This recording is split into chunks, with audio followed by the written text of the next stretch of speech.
Hi, this is Ben Allen. I have an opportunity today to be speaking with Robin Whitelaw.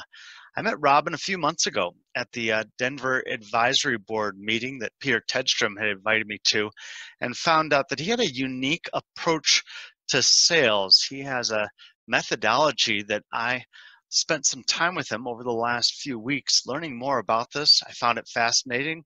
I wanted some time today to talk about this methodology, where it all started, and that's how I'd like to begin is, Robin, please tell me the beginning of this. Tell me about Vail and how that shaped your philosophy and methodology that you've put together.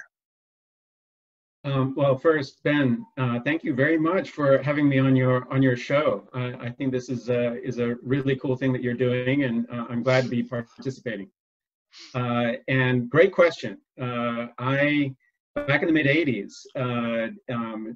when I was still a ski bum, I came to Colorado because of the skiing. I had every intention of trying to get onto the Vail ski school, which actually I had no business trying to do, but I got very lucky. They had underhired that year. So when I came along, they snapped me up, and I think it was more about my English accent. I had, at that point, I had come in from London Heathrow into Stapleton, straight up to Vail. And long story short, I still had a little bit of an English accent at that point, and I attribute that to my success of being able to get onto the Vail Ski School. So anyway, it was great happenstance that there was a fellow there that was the director of education. His name was Horst Abraham. And I didn't know it at the time, but he was really transforming how ski instruction was being done in the United States.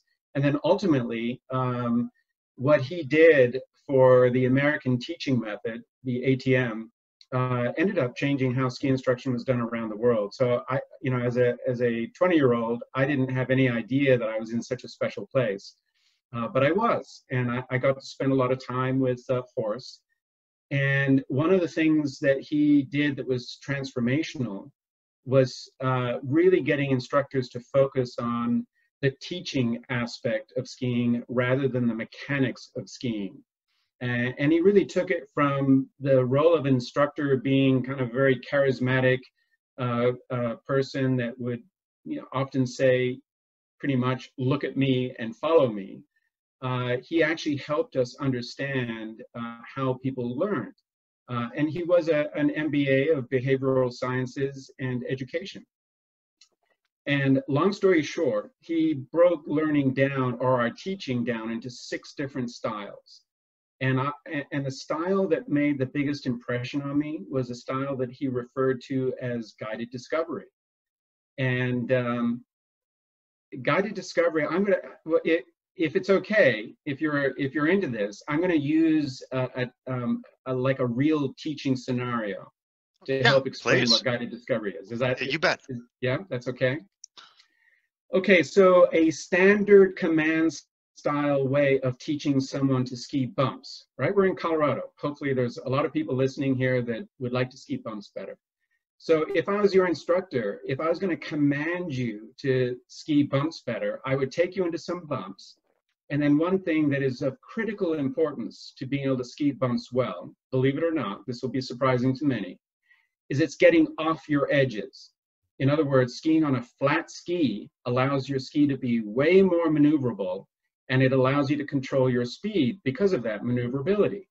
So if I were to use a command style of teaching, I would have you in the bumps and I'd be telling you, okay, so to control your speed, you need to flatten your skis. So, look at what I do. See how I'm flattening my skis, and my skis are very maneuverable and I can control my speed. So you do that now. All right, and that can have some success with a few students that might be very confident, they're okay being commanded, but a lot of students in that particular class would have a problem with that. They would be very fearful, first of all, because of the circumstances. They'd be in bumps, they'd be looking at stuff that was scary to them, and they would be hearing what I was telling them to do, and it was exactly what they should be doing, but they would go ahead and do exactly what they did before, because they were distracted, they were fearful, and I didn't explain how they could flatten their skis. So guided discovery is a much more fun way to learn. And guided discovery is, first of all, create an environment where the student is comfortable, is unafraid. So don't take them straight into the bumps. Have them on a blue run, that's nicely groomed. And then guided discovery would work like this. I would ask a question of my student. I'd say, so when you're skiing bumps, do you think the edges of you should have more edge on your ski or less edge on your ski? And I'll tell you what, 9 out of 10 people would respond to that and say, I would want to have more edges. And I would say, okay, so you think, the edges are what's going to slow you down? And they say, yeah. And then I go, okay, well, let's do something here. Let's go ahead and make some turns, kind of the size that we might use in bumps. And let's put our skis on as much edge as we can. All right, so let's go do that. All right, so we go make those turns. And then we would stop. And I go, so how do you feel about that? Were you controlling your speed like I was? Were you able to slow down? And they'd be going, no, it's kind of difficult. When my skis were on edge, my skis wanted to go faster. And I go, well, that's interesting.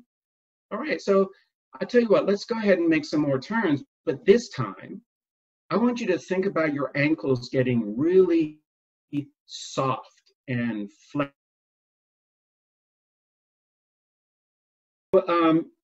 So we would then go ahead and make those turns, and the student would be thinking about having relaxed ankles and getting the skis nice and flat. We'd make some turns, and then we'd have another conversation. And I go, so how did that feel? And they'd be super excited. They'd be going, Robin, that was so amazing. I really understand now that when my ankles are soft and relaxed and my skis are flat on the snow, it's so much easier to turn the skis. And I go, great. That's really, I'm so glad you've had that experience. And so shall we go and try that out in the bumps? So then we take them back into that environment where they can apply something that they've learned for themselves. So that's what guided discovery is about. And hopefully that makes sense in terms of the big difference between telling somebody what to do or persuading they should do something versus letting them experience and learn it for themselves. That makes sense. So let's go ahead and take that idea, and I want to change the direction we're going for a moment, because that was the story that resonated really well with me. And the next thing that we spoke about and what you do that I thought was very interesting is when we talk about business owners, many people like myself, we've started our own businesses. We're really good at what we do, but we're fearful of sales. It's something that scares us, and a lot of what we know about sales does not resonate with us personally.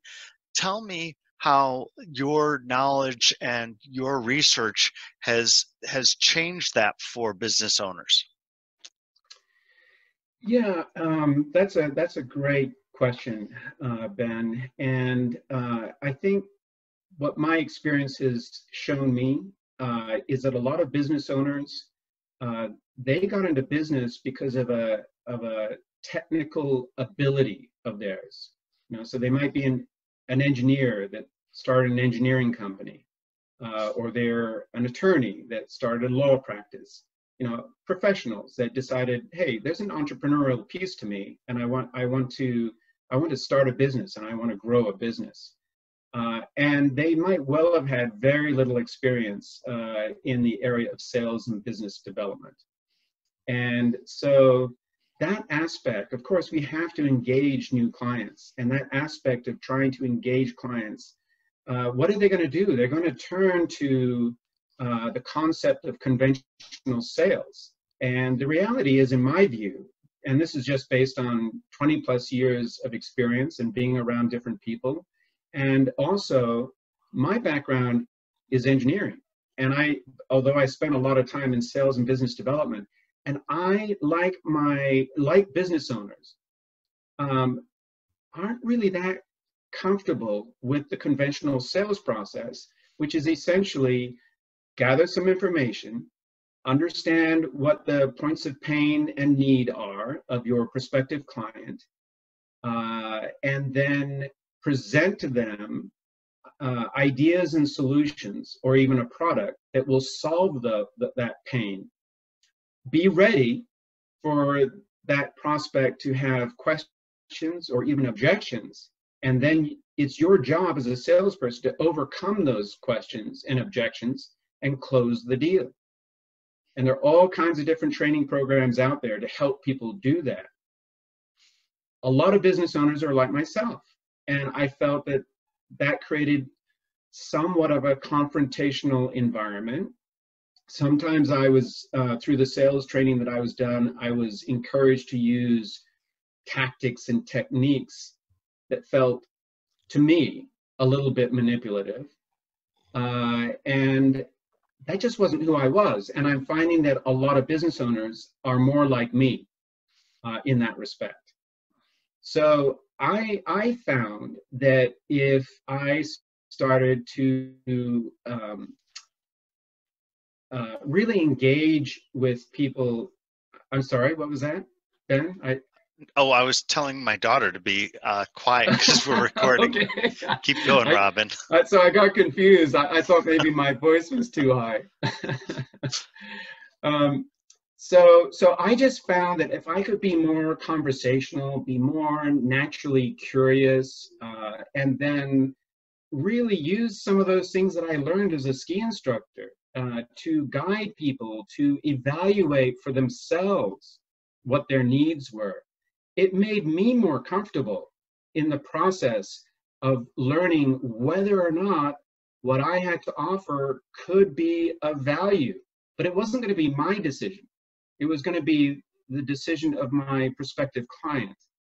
And so I found that business owners, because they're a little bit more like me, find that to be a more comfortable way of engaging in conversations with prospective clients.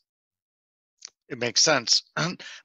I'm fortunate to have seen firsthand that the way I learned about what you do was by spending time up front, just talking with you about your philosophy and having you guide me through it.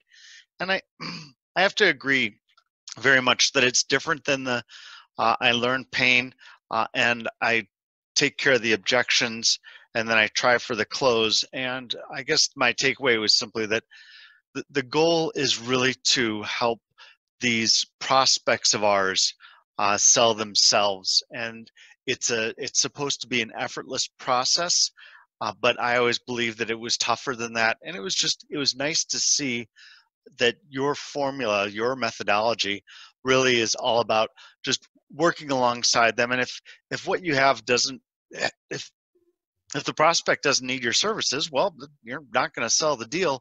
But the opportunity to do this in a easy conversational way to understand each other's what their needs are and what you have to offer them, I really enjoyed that. So it was a good experience learning more about that, Robin. And I think I'd just like to close, if I may, with we are in the middle right now of the coronavirus. We're kind of to the point now where the whole state is under lockdown, and I'm curious from your standpoint that sales is becoming more important than ever. Have you had any epiphanies that relate to the sales process that are encouraging in this very difficult time that you would like to share with all of us? Yeah, for sure. I think because of the self-isolation that a lot of us are needing to do, the use of web conferencing is becoming much more in vogue, right? It's kind of the only option if you can't meet someone in person. And I don't really think there's any difference in terms, because it's a mindset, Ben, and whether you're communicating with someone virtually or in person, if your mindset is to persuade someone to do something, if you're not a salesperson, that is more than likely going to create some sense of anxiety and stress in the communication. Whereas if your mindset is, how can I really help this person? Okay, if what we learn together, if I'm helpful in helping them understand what it is that they need from the outside to help their business, then I feel like that's been a success. Yeah, Robin, excellent answer. Thank you so much. I'm going to go ahead and close on that. Thank you for your time today, Robin. Again, just it's an exciting methodology that it resonated very much with what I've done. It pulled pieces of my background in sales, but in a sense, it really pulled it all together in a wonderful way. And so thanks for taking me through the process, and thanks for sharing with us today. I really appreciate it. All right, sounds good, Ben. Take care. All right, thanks.